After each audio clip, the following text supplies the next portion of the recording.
अब नया voter ID बनवाने के लिए माता पिता की भी जानकारी देनी होगी। क्या बदले हैं नियम, किसे देना होगा विवरण और क्यों लिया गया ये फैसला।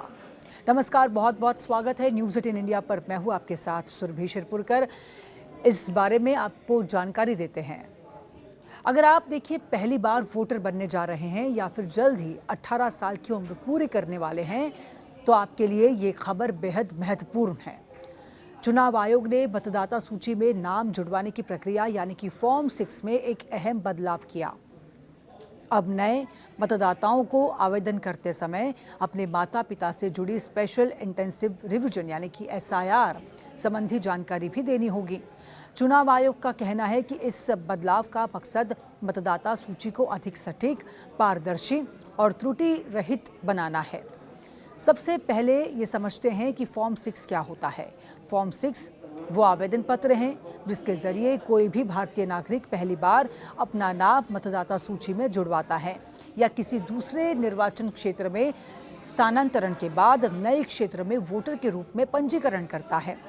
अब तक इसमें आवेदक का नाम, जन्मतिथि, पता, पहचान और अन्य जरूरी जानकारियां भी मांगी जाती थी, लेकिन अब इसमें माता पिता से संबंधित अतिरिक्त जानकारी भी शामिल की गई है। अब सवाल उठता है कि SIR यानी कि स्पेशल इंटेंसिव रिवीजन क्या है। ये चुनाव आयोग द्वारा समय समय पर चलाया जाने वाला विशेष अभियान होता है जिसके तहत मतदाता सूची का व्यापक सत्यापन किया जाता है। इसमें यह देखा जाता है कि सूची में किसी मृत व्यक्ति, स्थानांतरित हो चुके मतदाता या फिर फर्जी नाम तो शामिल नहीं हैं। साथ ही नए पात्र मतदाताओं के नाम भी जोड़े जाते हैं ताकि चुनावी सूची पूरी तरह से अद्यतन और विश्वसनीय बनी रहे। चुनाव आयोग के अनुसार पहले माता पिता की SIR संबंधी जानकारी देने की शर्त केवल कुछ विशेष मामलों में लागू थी, लेकिन अब इसे सभी नए आवेदकों पर लागू कर दिया गया है। यानी यदि कोई व्यक्ति पहली बार वोटर आईडी के लिए आवेदन करेगा तो उसे ये जानकारी भी उपलब्ध करानी होगी कि उसके माता पिता का विवरण SIR प्रक्रिया में किस प्रकार दर्ज है। इसका उद्देश्य पारिवारिक सत्यापन के माध्यम से मतदाता सूची की शुद्धता बढ़ाना है। यहाँ ये समझना भी ज़रूरी है कि इसका मतलब ये नहीं है कि जिनके माता पिता के पास वोटर आईडी नहीं है उनका आवेदन स्वतः खारिज हो जाएगा। चुनाव आयोग का कहना है कि उपलब्ध जानकारी के आधार पर आवेदन की जांच की जाएगी। यदि किसी कारण से पुराना रिकॉर्ड उपलब्ध नहीं है तब भी आवेदक को निर्धारित प्रक्रिया के अनुसार आवेदन जमा करना चाहिए और आवश्यक जानकारी जितनी उपलब्ध हो उतनी भरनी चाहिए। अधिकारियों ने लोगों से अपील की है कि अधूरी जानकारी होने पर भी फॉर्म जमा करने से न हिचके। अब सवाल है कि इस बदलाव की ज़रूरत क्यों पड़ी। पिछले कुछ वर्षों में चुनाव आयोग लगातार मतदाता सूची को अधिक पारदर्शी और त्रुटि रहित बनाने पर जोर दे रहा है।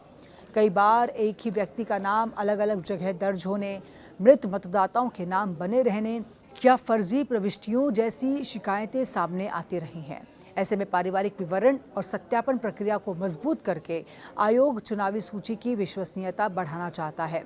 इस बदलाव का असर सबसे ज़्यादा उन युवाओं पर पड़ेगा जो पहली बार वोटर बनने जा रहे हैं। अब उन्हें आवेदन करते समय अपने दस्तावेजों के साथ माता पिता से जुड़ी जानकारी भी तैयार रखनी होगी। हालांकि आवेदन की मूल प्रक्रिया में कोई बड़ा बदलाव नहीं हुआ है। फॉर्म 6 अब भी ऑनलाइन और ऑफलाइन दोनों माध्यमों से भरा जा सकता है। आवेदन के बाद बूथ लेवल ऑफिसर यानी कि BLO दस्तावेजों का सत्यापन करता है और उसके बाद नाम मतदाता सूची में जोड़ा जाता है। एक्सपर्ट्स का मानना है कि यदि इस प्रक्रिया को सही तरीके से लागू किया जाता है तो इससे फर्जी मतदाताओं की पहचान आसान होगी और चुनावी सूची अधिक सटीक बनेगी। वहीं कुछ लोगों का मानना है कि अतिरिक्त जानकारी मांगे जाने से नए आवेदकों को दस्तावेज जुटाने में थोड़ी परेशानी हो सकती है। हालांकि चुनाव आयोग का कहना है कि इस कदम का उद्देश्य किसी पात्र मतदाता को बाहर करना नहीं बल्कि रिकॉर्ड को अधिक विश्वसनीय बनाना है।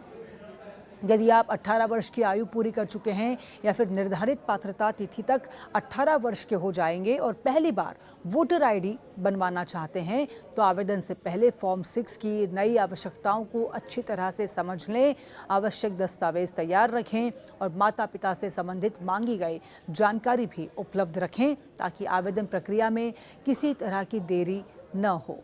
लोकतंत्र में मतदान केवल अधिकार नहीं बल्कि जिम्मेदारी भी है।